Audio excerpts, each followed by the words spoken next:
परिवर्तनकारी है। क्या है?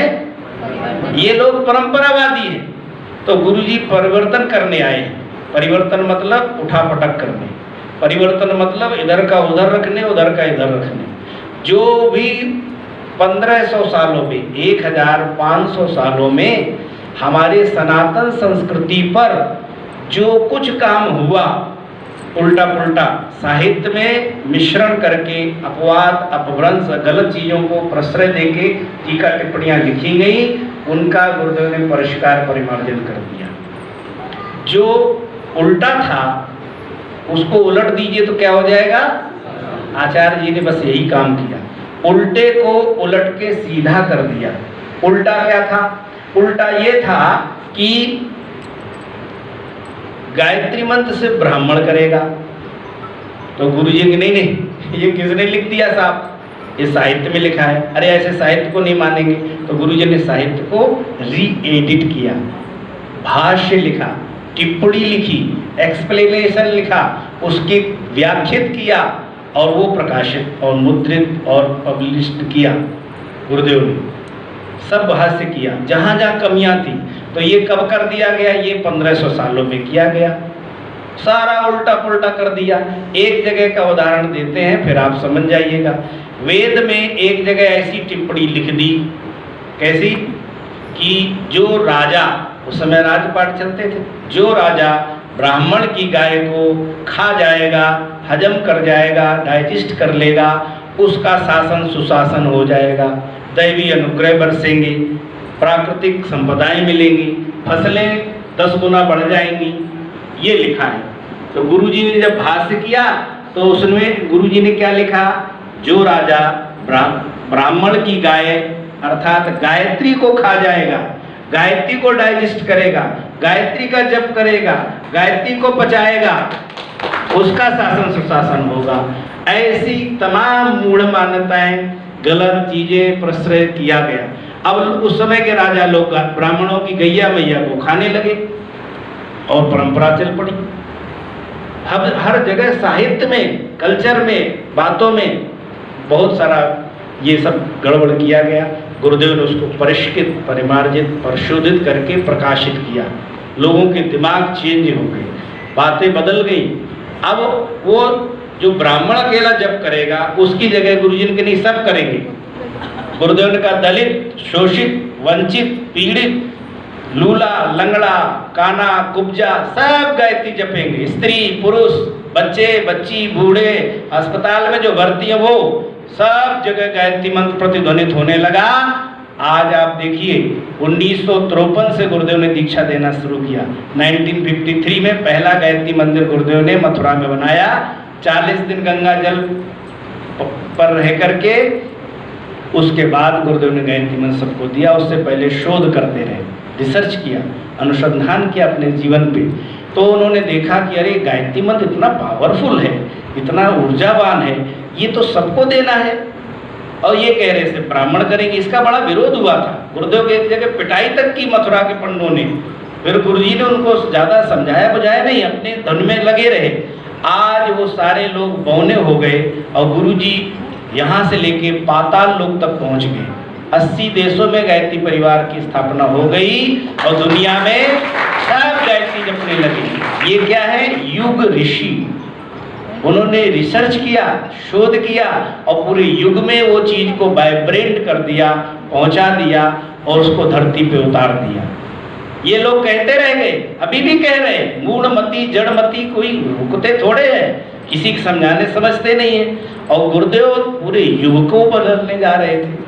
वो परंपरावादी नहीं है, वो परिवर्तनवादी है, वो वैज्ञानिक है, वो साइंटिस्ट है, वो ऋषि हैं, युग के ऋषि हैं। तो ऐसे समय में परम पूज्य गुरुदेव ने सबको गायत्री दिया। क्यों? वशिष्ठ ऋषि का सिद्धांत है कि ब्राह्मण गायत्री जपे, लेकिन विश्वामित्र गायत्री के ऋषि हैं और वशिष्ठ ऋषि ने ही विश्वामित्र को सर्वसहमत से गायत्री का ब्रह्मर्षि घोषित किया था। तो वशिष्ठ के स्थान पर विश्वामित्र के तर्क सिद्धांत ज़्यादा बलवान और प्राणवान थे। तो विश्वामित्र ने क्या कहा? वशिष्ठ कह रहे थे ब्राह्मण गायत्री जपेगा, विश्वामित्र ने कहा नहीं, जो गायत्री जपेगा वो ब्राह्मण हो जाएगा। अर्थात जो भी गायत्री चैंटिंग करेगा, गायत्री का प्रोनाउंसिएशन करेगा, गायत्री का उच्चारण करेगा, अनुष्ठान करेगा, उपवास करेगा, जप करेगा और पुरुषरण करेगा, वो देवता हो जाएगा। गायत्री जप करने वाला ब्राह्मण हो जाता है, ब्रह्म को प्राप्त होता है, ब्रह्म प्रकाश उसमें प्रकट होने लगता है, ब्रह्मानुभूतियां होने लगती हैं, आत्मानुभूतियां होने लगती हैं। अगर चंडाल भी गायत्री जपेगा तो वो भी ब्राह्मण हो जाएगा। और अगर ब्राह्मण जात में लेकर के जन्म भी नहीं जपता है तो वो चंडाल हो जाएगा। विश्वामित्र का ये लॉजिक था। अब आप निर्णय कर लीजिए कि गायत्री मंत्र किसको जपना है, किसको नहीं जपना है। ठीक है, इसलिए सबको जपना है। और 1953 से गुरुजी ने शुरू किया, आज 2023 हो गया। 70 सालों में गायत्री मंत्र जप करने वाले करोड़ों लोग हो गए और धरती के हर भूभाग से, हर कोने से गायत्री मंत्र ध्वनि प्रतिध्वनित, पुनरावृत्ति, उसकी आवृत्ति होने लगी। आज आप देख लिए, जो 15 सालों से इस देश पर दुनिया के तमाम हूर आए, फ्रांसीसी आए, जर्मनी आए, मुगल आए और लोग आए, इन्होंने शासन किया। कोई भी आए हमको थप्पड़ मारता और नोचता, लूटता और सब कुछ दुर्दशा करके चला गया 1400 सालों में। ये मरा हुआ हिंदू, मृतप्राय हिंदू आज जागृत हो गया।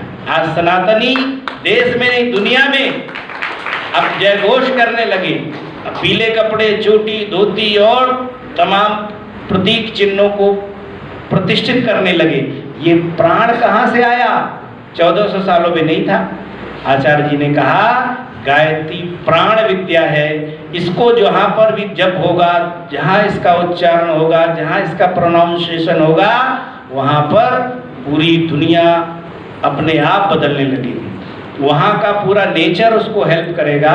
आज जो देख रहे हैं ये सनातन संस्कृति का बोलबाला, चाहे राजनीतिक क्षेत्र हो, चाहे वैज्ञानिक क्षेत्र हो, चाहे आर्थिक क्षेत्र हो और चाहे सामाजिक क्षेत्र हो, हर जगह से एक ध्वनि निकल रही है कि सनातन संस्कृति, सनातन संस्कृति, भारतीय संस्कृति, हिंदू संस्कृति, ऋषि संस्कृति, मानवता की संस्कृति, श्रेष्ठता की देव संस्कृति। अब देव संस्कृति का बोलबाला हो। ये कैसे हुआ? ये हुआ मरा हुआ हिंदू जिंदा हो गया, नए प्राण फूंक दिए आचार्य जी ने गायत्री मंत्र से। अब आप उसको कह रहे थे जितने लोग करेंगे उतने से कल्याण नहीं होने वाला था। गुरुजी ने कहा लूले लंगड़े ऊंचे नीचे सब लोग जप करें।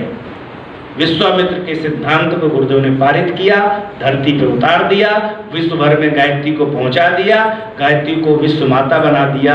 ये है युग ऋषि की योजना, ये है युग निर्माण योजना। एक ऐसी योजना जो युग के निर्माण को कर दे, युग का आमूलचूल परिवर्तन कर दे, युग का नवीनीकरण कर दे, युग को नए आकार, नए प्रकार, नए रूप रंग में प्रकट कर दे, वो युग ऋषि होता है। समझ में आई बात? 1958 का एक हुआ, गुरुदेव ने अंतिम संध्या पर उद्बोधन दिया, घोषणा की भाइयों बहनों भगवान की एक योजना आई है, इस योजना को हम आपके सामने रख रहे हैं। आप इसको मानेंगे, करेंगे तो आप एक देव परिवार के सदस्य बनेंगे। तो योजना क्या है? लोगों ने सोचा बहुत सारी योजनाएं होती हैं, सरकारी योजनाएं भी होती हैं, आचार्य जी भगवान की योजना लाए हैं, ये क्या है? बड़ी जिज्ञासा हुई लोगों में। पूरे समुदाय में 5 लाख लोग बैठे थे। तो गुरुदेव ने कहा उस योजना का नाम है युग निर्माण योजना। क्या नाम है? युग के निर्माण की योजना, युग के न्यू कंस्ट्रक्शन का प्रोजेक्ट प्रोग्राम। ठीक है, ये युग निर्माण योजना है। उसमें 25% लोग हाँ हूँ कि हाँ ठीक है, बहुत अच्छा है, बढ़िया है, भगवान की योजना बनी। फिर कुछ लोग 25% बोले ये तो अच्छी चीज़ है, इसमें सहयोग करना चाहिए। और 50% लोगों ने कहा इसको गुरुजी हम करेंगे, संकल्प ले लिया उसी में। और संकल्प लिया क्या? गुरुदेव ने कहा ये भगवान की योजना है, इसमें आपको अपना समयदान, अंशदान देना है। अंशदान उस समय गुरुजी ने 10 पैसा शुरू किया था, 10 पैसा। ठीक है, आज तो अभी 10 पैसे भी क्या 1 रुपए भी आजकल नहीं चलते हैं। तो 10 पैसे का अंशदान रोज करना और 1 घंटे का समय दान करना, गायत्री को घर घर पहुंचाना, अखंड ज्योत पत्रिका के सदस्य बनाना और शाखाओं का निर्माण किया।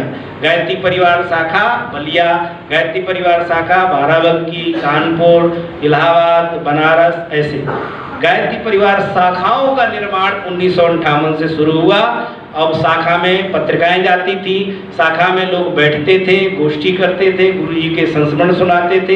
इस तरह से काम शुरू हुआ। युग निर्माण के लिए जिन लोगों ने समयदान अंशदान किया, ऐसे समयदान अंशदान करने वाले समूह को देव परिवार गायत्री परिवार का अनाउंसमेंट गुरुदेव ने 58 में किया। गायत्री परिवार कब आया? 1958 में आया। ठीक है, युग निर्माण योजना की घोषणा कब हुई? 1958 में हुई। ठीक है, इस तरह से एक संगठन हमारा बनना शुरू हुआ। तो फिर 1980 के लगभग में गुरुदेव ने गायत्री शक्तिपीठों का संकल्प लिया। कहा कि हमें अभी ऐसे लाइट हाउस प्रकाश स्तंभ बनाने हैं 24। तो 24 स्थानों का आद्य गुरु शंकराचार्य जी ने 4 मठ बनाए थे और उन 4 मठों से भारत को सांस्कृतिक रूप से एक डोर में बांधे रखने के लिए, एकात्मता स्थापित करने के लिए 4 मठ बनाए थे। नियम बनाए थे कि उत्तर का जो जोशी मठ है वहाँ दक्षिण का ब्राह्मण रहेगा, ताकि उत्तर और दक्षिण को लोग काट ना दे। 72 प्रकार के अवैदिक संगठन यहाँ काम कर रहे थे उस समय, तब उन्होंने ये संगठन बनाया था। और दक्षिण में उत्तर का ब्राह्मण जाएगा, वहाँ के लोगों को सांस्कृतिक रूप से बांध के रखे। पूरब का पुरी का ब्राह्मण वहाँ द्वारिकापुरी जाएगा, मतलब गुजरात, और गुजरात का वहाँ उड़ीसा में। इस तरह से भारत को एकात्मता में बांध रखने के लिए मठ बनाए। 10 नाम संन्यास व्यवस्था बनाई और सबकी एक बड़ी व्यवस्था बनाई सांस्कृतिक रूप से एक बने रहने के लिए। ऐसे ही गुरुदेव ने 24 शक्तिपीठों का संकल्प लिया और वो धीरे धीरे आज कितने हो गए पता है? 5000 शक्तिपीठ हो गए। 24 से 5000 तक बन गए हमारे प्रकाश स्तंभ। फिर 1986 में गुरुदेव ने प्रज्ञा महिला मंडल संगठन बनाया कि प्रज्ञा महिला मंडल ये लोग झोला टांग करके, झोले में उनका कार्यालय होगा, साप्ताहिक बैठक करेंगे। बैठक में गायत्री मंत्र गुरु वंदना करके, दीप जला के और 24 गायत्री मंत्र महामृत्युंजय मंत्र बोल के सबके लिए प्रार्थना करेंगे। 86 में गुरुदेव ने दीप यज्ञ योजना लाए, दीप यज्ञ घर घर कराए गए और 86 में ही गुरुदेव ने प्रज्ञा महिला मंडल की स्थापना की। कहा कि ये प्रज्ञा महिला मंडल हमारे संगठन की प्रारंभिक इकाई मंडल का निर्माण किया और उस पर कार्य शुरू हुआ। 86 के बाद में ये काम बढ़ता गया। बाद में 2000 आया तो 2000 में फिर हमारे संगठन बने, जिला इकाइयाँ बनी, तहसील, ब्लॉक इत्यादि पर हम पहुँचे और फिर प्रांतीय स्तर पर ऐसे संगठन बनाए गए। तो ये गायत्री युग निर्माण मिशन को जन जन तक, घर घर तक पहुँचाने के लिए इस तरह से एक संगठन बना। दूसरा है कि इसका उद्देश्य क्या है? उद्देश्य एक ही है, मनुष्य में देवत्व का उदय और धरती पे स्वर्ग का अवतरण। मनुष्य के अंदर जो उपद्रव है, मनुष्य के अंदर जो डिस्ट्रक्शन है, जो ध्वंसात्मक प्रवृत्ति है, उसको डाइल्यूट कर दी जाए, उसको सृजन में लगा दिया जाए। ध्वंस से सृजन में लग जाए ऊर्जा, शक्ति, एनर्जी, सारा कुछ, तो ये सृष्टि बड़ी सुंदरता से भर जाएगी, पूरा सृष्टि सुंदर जगत बन जाएगा। इसके लिए गुरुदेव ने मनुष्य के अंदर देवत्व की स्थापना के लिए, धरती को स्वर्गीय परिस्थितियों से परिलक्षित करने के लिए ये योजना बनाई। घर घर गायत्री परिवार काम करने लगा। आप देखिए दुनिया के लोग परेशान हैं, नींदें हराम है, नींद नहीं आ रही है। नींद के लिए दवाइयाँ, गोलियाँ, टैबलेट्स, इंजेक्शंस लगा लगा के खा रहे हैं, तब कहीं नींद आ पा रही। गायत्री परिवार के लोग बड़े मस्त है, आनंद में है। ये है आध्यात्मिकता, ये है आपकी धार्मिकता। तो गुरुदेव ने जन जन को इस गायत्री से जोड़ा। देश दुनिया में सब जगह गायत्री मंत्र को वाइब्रेंट कर दिया तरंगित कर दिया, ऊर्जा में बदल दिया, और हर किसी को ये छूत की जो बीमारी थी, ऊंच नीच की बीमारी थी, जाति पात की बीमारी थी, पुरुष और स्त्री की जो लिंग भेद था, जो क्षेत्रवाद था, जो भाषावाद था, सब वादों को गुरुजी ने पकड़ करके एक में स्वाहा कर दिया। अब बात आती है कि हमने आपको कहा था, गुरुजी ने क्या किया? गुरुजी ने उल्टे को उलट के सीधा किया। वो कैसे? जैसे यहाँ रखा है वो दीपक, उसको उल्टा हो तो आप कहेंगे अरे उल्टा है, सीधा कर दो। तो जो 1500 सालों में हमारी परंपराएं बन गई, मान्यताएं बन गई, ये उल्टी थी, इसी को गुरुजी ने सीधा कर दिया। तो ये जो परंपरावादी लोग हैं वो कह रहे अरे गुरुजी ने ये गड़बड़ कर दी। ये गड़बड़ गुरुजी ने नहीं किया, गुरुजी ने तो उल्टे को सीधा किया। उन्होंने कहा कि जब ब्राह्मण ही गायत्री जपेगा, तो गुरुजी ने कहा नहीं, ब्राह्मण अकेला नहीं जपेगा, गायत्री मंत्र प्राण विद्या है। विश्वामित्र ऋषि कह रहे हैं जो जपेगा वो ब्राह्मण हो जाएगा। हमें तो पूरे देश को ब्राह्मण बनाना है, देश को श्रेष्ठ बनाना है, देश को द्विजत्व को देना है, दूसरा जन्म देना है, सबको गुरुदेव ने दिया। तो उसमें दीक्षा अलग कर दी और यज्ञोपवीत भी अलग कर दिया, बहुत कुछ चेंज किया। तो गुरुदेव ने सबको गायत्री मंत्र दे दिया। ये कह रहे थे पुरुष करेंगे, नहीं, स्त्रियों को भी दे दिया। यही उल्टा था ना, इसी को सीधा कर दिया। वैदिक काल में सब करते थे। ये जितने भी वेद में जो ऋचाएं हैं उसमें 40% तो ऋषिकाओं की हैं, विदुषियों की के हृदय से निकली हुई चीजें हैं। तो स्त्री और पुरुष, हमारे तो संस्कृति में उमा महेश्वर की जो कल्पना की गई है, अर्धनारी नटेश्वर, ना स्त्री न पुरुष, दोनों ही एक हैं। ये जो भेदभाव था, फूट डालो राज करो वाली जो प्रणाली थी, वो आज भी राजनीति के लोग कर रहे हैं। तो जाति में बांट दो, स्त्री पुरुष में बांट दो, भाषाओं में बांट दो, क्षेत्रवाद में बांट दो, गोरे काले में बांट दो, ऊंच नीच में बांट दो, अमीर गरीब में बांट दो। ये जो बंटवारा किया था, इस बंटवारे को गुरुजी ने फुलफिल कर दिया, लेवल बना दिया, एक लेवल का कर दिया। सब गायत्री परिवार में। यहाँ आप आए हैं तो भोजनालय में भोजन करने गए, वहाँ कोई पूछा, कोई ब्राह्मण ने पूछा हो कि नहीं साहब आप कौन से जाति के हैं? किसी ने पूछा हो कि ये स्त्री है कि पुरुष है? पूछा किसी ने? हाँ, ये है मनुष्य में देवत्व का उदय, धरती पे स्वर्ग का अवतरण। सब मिलकर के एक साथ खाना खा रहे, सब मिलकर के एक साथ आरती कर रहे, सब मिलकर एक साथ यज्ञ कर रहे। वहाँ परंपरावादी क्या कर रहे हैं कि नहीं साहब ये अलग रहेंगे, ये अलग रहेंगे। ये डिफरेंस जो है, अंतर जो है, भेद जो है, ये भेद को गुरुदेव ने अभेद कर दिया, तोड़ दिया, भेद ही नहीं रखा। ठीक है, गुरुजी ने, लोगों ने कहा कि भाई ये जो यज्ञ है, यज्ञ को सिर्फ पंडित जी बैठ के आहुति देंगे। अरे गुरुजी ने नहीं, इसको उल्टा कर दिया। पंडित को मंच पे बिठा दिया और पब्लिक को यज्ञशाला में बिठा दिया। वहां पर यज्ञशाला में आम पब्लिक को नहीं बिठाते हैं परंपरावादी लोग। पंडित एक बैठेगा, कुंड पे बैठेगा, बैरिकेडिंग कर देगा, पब्लिक दूर से ऐसे दर्शन करे या दूर से देख ले धुआं हो रहा है, हाँ यज्ञ हो रहा है, बस। गुरुजी ने क्या कर दिया? गुरुजी ने पंडित को उठा के मंच पे बिठा दिया और आम पब्लिक को यज्ञ में बिठा दिया। बिठाया कि नहीं है?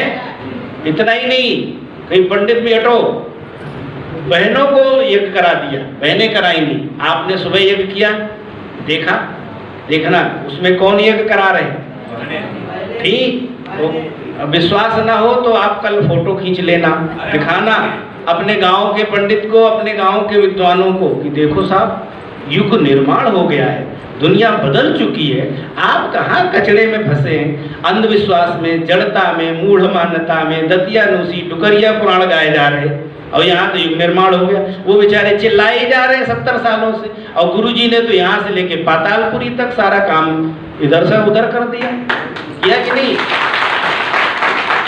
इसलिए जो कुछ था उल्टा, उसी को गुरुजी ने उल्टा करके सीधा कर दिया। उल्टे को उलट दो तो इस सिद्धांत को गुरुजी ने कहा। फिर गुरु ने कहा यज्ञोपवीत महिलाएं नहीं पहन सकती, तो गुरुजी ने यज्ञोपवीत पहना दिया। पहले भ्रम फैलाया गया जो महिलाएं गायत्री जपेंगी उनके पति मर जाएंगे, बच्चे बीमार हो जाएंगे और ये स्वर्ग की जगह नरक में जाएंगे, ये होगा, यमराज आएंगे ना। यमराज बेचारे खुश, अरे ये तो बड़े सद्बुद्धि वाले लोग हैं, इनको क्यों हम छेड़ेंगे, अरे जो दुर्बुद्धि में है उनको छोड़ेंगे नहीं। तो यमराज तो आते नहीं, कोई और घटना होती नहीं।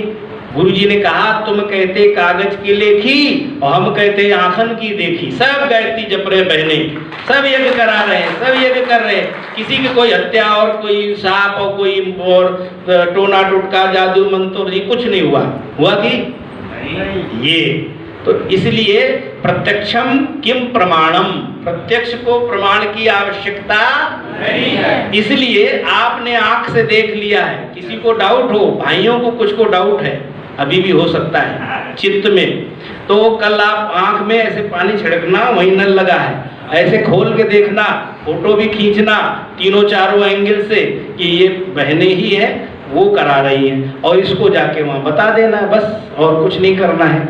तो युग निर्माण तो हो गया है, अब तो आपको अपने गांव में, अपने घर में, अपने परिवार में करना है, हम पिछड़ न जाएं।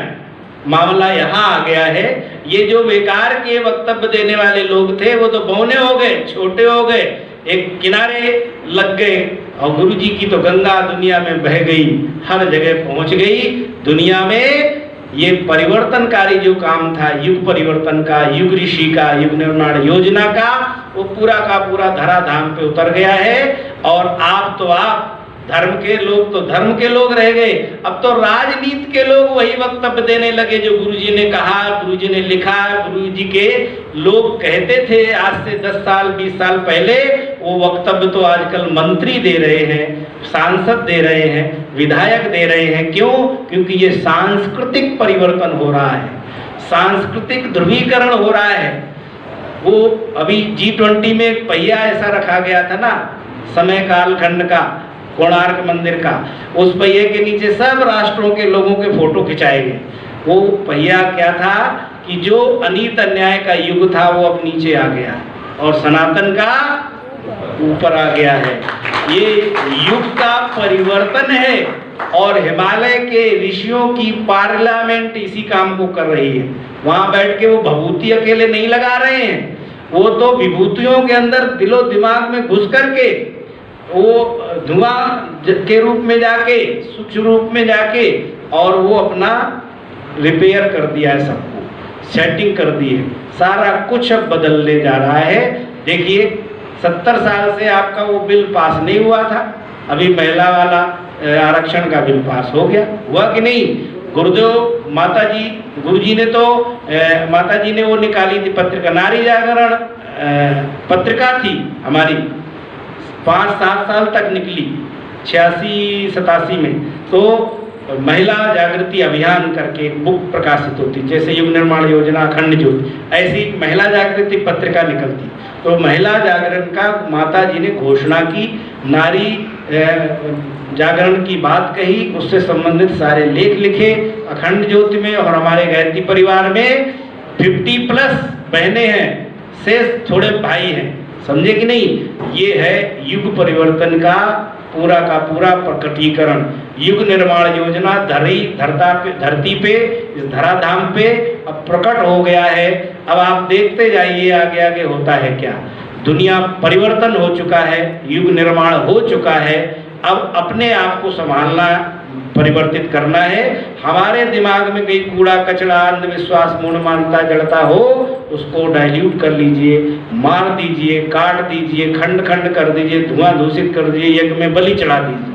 किसकी? मूढ़ता की, जड़ता की, अज्ञानता की। ठीक है? इसलिए इस युग निर्माण योजना में जो जागरूक हैं, जो युग के अनुकूल ताल कदम करने को तैयार हैं, कदम ताल करने पे रेडी हैं, उनके लिए ये स्वर्णिम युग है। और नहीं तो वो दतियानुसी डुकरिया पुराण बातें करते करते चले जाएंगे। ठीक है?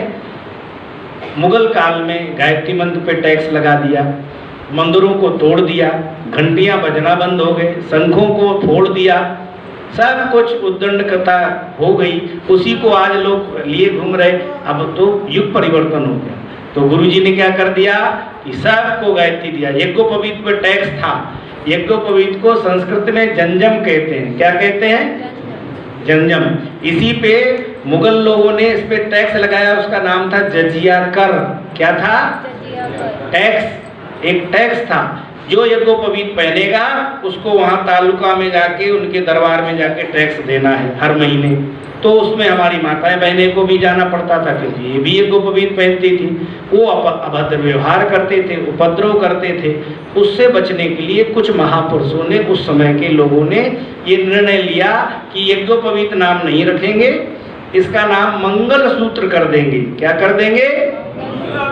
मंगल सूत्र पहना देंगे बहनों को, यज्ञोपवीत को ही फोल्ड कर देंगे, जो लंबा है उसको छोटा करके डबल करके गले में पहना देंगे। आजकल शादियों में मंगलसूत्र इसीलिए पहनाया जाता है। वो मंगलसूत्र हल्दी का और धागे का रंगा हुआ था, उसको लोगों ने गोल्ड का पहन लिया। युग के अनुकूल बदल लिए ये लोग भी, तो कोई बात नहीं है। वो यज्ञोपवीत ही, यज्ञोपवीत को ही नवलखा हार कहते हैं, यज्ञोपवीत को व्रतबंध कहते हैं, यज्ञोपवीत को ब्रह्मसूत्र कहते हैं, यज्ञोपवीत को उपनयन कहते हैं, यज्ञोपवीत को यज्ञोपवीत कहते हैं। ऐसे बहुत सारे नाम हैं। इसी को मंगल सूत्र कहा गया, मंगलकारी सूत्र। क्यों?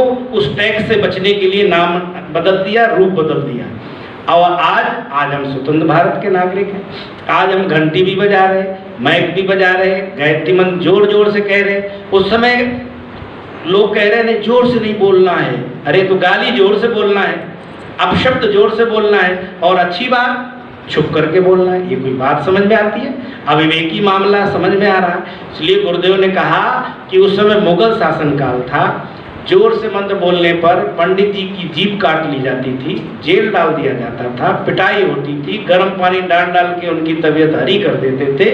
तो वो पंडित लोग, थोड़े लोगों ने ये कहा कि कान में मंत्र देंगे, तो कान में चुपके से देते थे, और ऊपर से ये कह देते थे इसको बताना नहीं, किसी को बता दिया तो नर्क में जाओगे, 7 पीढ़ियों में ये होगा और वो होगा, तमाम बातें। तो ये उन्होंने कोड वर्ड डाल दिया कि बताना नहीं किसी को, और जोर से नहीं बोलना। क्यों? जोर से बोलते ही उनका कोड़ा पड़ता है, जो हमारे ऊपर शासन करें। हम शोषित थे, वो शासित थे। इसलिए उस समय की स्थिति थी कि चुपके से गायत्री मंत्र दिया जाता था, चद्दर ढक करके दिया जाता था। आज तो ऐसा नहीं है।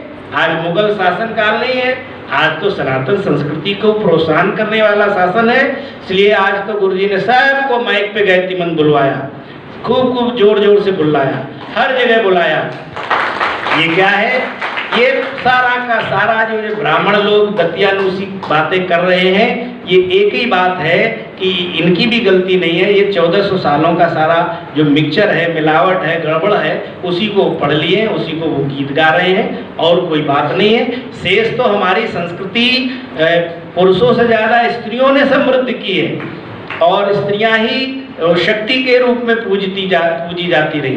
भगवान शंकर का नाम लेने से पहले उमा महेश्वर, सिया राम, राधा कृष्ण, जहाँ इतनी ऊंची बात कही हो, वहाँ पर आप स्त्रियां सिर्फ रोटी बनाए। ये मुगलिया मानसिकता है कि ये सिर्फ रोटी बनाए, ये बुद्धिमान ना हो, ये तो जूती पैर की जूती बनी रहे, ये तो बच्चा पैदा करने की मशीन है, इसके अलावा कुछ नहीं है। ये तो मुगल मानसिकता ही तो है, ये और कुछ है। और उसको आप लोग भी अगर प्रश्रय देते हैं तो गलत बात। गायत्री परिवार में होकर के ऐसा नहीं करना है। दूसरा एक आपको संकल्प लेके जाना है यहाँ से, क्या कि रात की शादियां आज से नहीं करेंगे। बस आपके बेटे को, अपने बच्चों को, बेटियों को समझाइए, ना समझे तो आप धरना प्रदर्शन करिए और उनके सामने भूख हड़ताल करिए कि साहब हम दिन में शादी करेंगे। और बेकार के लोगों के चोचलों में मत पड़ना कि दिन में मुहूर्त नहीं है। हम आपको बता रहे हैं, दिन में 10 बजे से 12 बजे तक एक मुहूर्त होता है, और 365 दिन रहता है, पूरे भारतवर्ष में रहता है, जम्मू द्वीप में। उस मुहूर्त का नाम है अभिजीत मुहूर्त। 10-5 मिनट आगे पीछे अलग अलग प्रदेशों में होता है। 10 से 12 हमने आपको टाइम बता दिया। पूरे देश में ये अभिजीत मुहूर्त होता है, रोज होता है। कृष्ण पक्ष हो, शुक्ल पक्ष हो, अमावस्या हो, पूर्णिमा हो। अभिजीत मुहूर्त 365 दिन होता है, 10 से 12 होता है, और शांति कुंज में इसी समय शादियां होती हैं। और इस मामले में केरल बहुत अच्छा है, वहाँ 10 से 12 ही शादी होती है, चाहे मुसलमान हो, क्रिश्चियन की हो, हिंदू की हो। रात में वहाँ शादी ही नहीं होती एक भी। और कोई करेगा तो इधर यूपी बिहार वाले जाके वहाँ रात में भले ढिंढोरा पीटे, मूर्खता करें, अन्यथा वहाँ कोई नहीं करता है। तो दिन में शादी करने का आप सब संकल्प ले लें। और कोई रात में करे तो उस दिन भोजन मत करना, उनके यहाँ जाना नहीं, उनके यहाँ कुछ भी मत करना। विरोध, ये महाभारत घर में छेड़िए। भावी महाभारत पुस्तक है गुरुदेव का उद्बोधन, उसके पीछे से तीसरे पृष्ठ में यही लिखा है, असहयोग, असमर्थन और भूख हड़ताल, ये 3 शस्त्र आपको उपयोग करना है घर वालों के लिए, परिवार के लिए। तो दिन में शादी करेंगे, रात में नहीं करेंगे।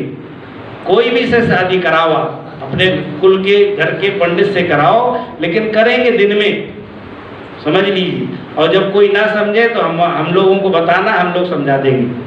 चाहे पंडित हो और चाहे पुजारी हो, चाहे घर के दादी हो और चाहे दादा हो, किसी की नहीं चलेगी। और बच्चे लोग हैं तो बच्चे लोग विरोध करें, हम शादी दिन में करेंगे बस, ठीक है। तो ये दतियानूसी जो चीज़ें चली आई हैं, इनको हमें खुद तोड़ना पड़ेगा, इससे लड़ना पड़ेगा।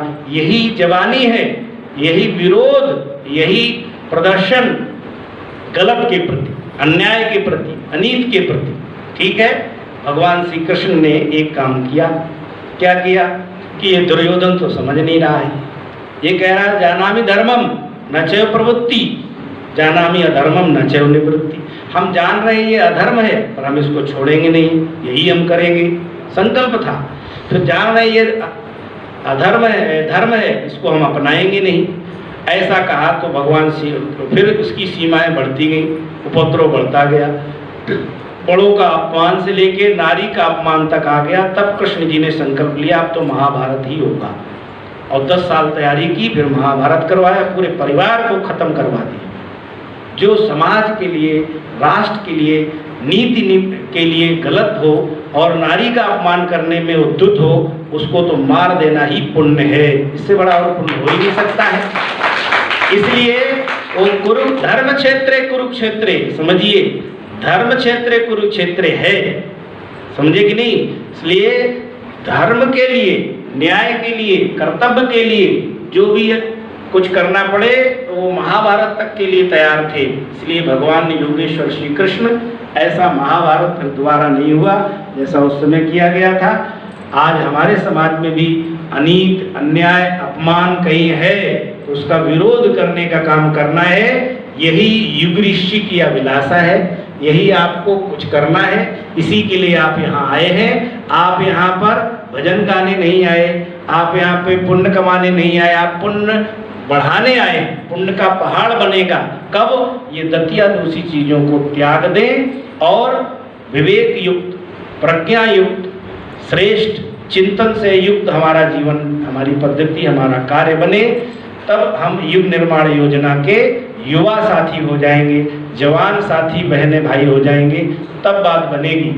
नहीं तो हम बूढ़े हैं, अगर हम बेकार की बातों को प्रश्रय दे रहे हैं तो उसको बुढ़ापा कहते हैं। जो बेकार की सड़ी गली, मरी मराई, मुरझाई हुई, पीली पड़ी चीज़ों को प्रोत्साहन करते हैं। और जो नवनवीन होते हैं, आधुनिक होते हैं, परिवर्तन करने को तैयार है, वो युवा है। ठीक है, आप सब युवा साथियों को बहुत बहुत शुभकामनाएं, बहुत बहुत गुरुदेव के आशीर्वाद आपको।